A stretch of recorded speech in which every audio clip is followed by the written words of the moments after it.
Dément, soit. Mais à en croire l'ancien numéro 2 de l'ambassade d'Algérie en Libye, aujourd'hui réfugié en Europe, acheter des journalistes ou des députés est une pratique courante des ambassades algériennes. Il y en a pas mal de journalistes, surtout. Aussi parfois des hommes politiques, des députés, pour faire le lobbying. On les paye, on les achète. Vous savez qu'on a toujours des gens qui ont des prix. De l'Observateur. À l'époque des attentats de Paris, il était encore en poste en Libye et ses collègues des services secrets lui ont fait de drôles de confidences. Il y en a des gens de la sécurité militaire, particulièrement donc des gens à l'ambassade qui n'ont pas hésité à dire bon, écoutez, il faut que la France ne change pas de comportement, ne change pas de soutien. Il faut les faire.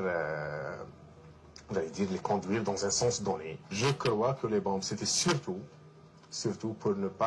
pour que la France ne change pas de position, ne change pas de ce soutien aussi précieux et inconditionnel pour le régime algérien. Alors, révélation ou manipulation? Selon nos sources, les services secrets français confirment que Joseph est bien celui qu'il prétend être, mais s'étonnent que cet informateur anonyme, exilé à Londres depuis 2 ans, ne parle qu'aujourd'hui. Au ministère de l'Intérieur, mais s'étonne que cet informateur anonyme, exilé à Londres depuis 2 ans, ne parle qu'aujourd'hui. Au ministère de l'Intérieur, mais s'étonne que cet informateur anonyme, exilé à Londres depuis 2 ans, ne parle qu'aujourd'hui. Au ministère de l'Intérieur, mais s'étonne que cet informateur anonyme, exilé à Londres depuis 2 ans, ne parle qu'aujourd'hui.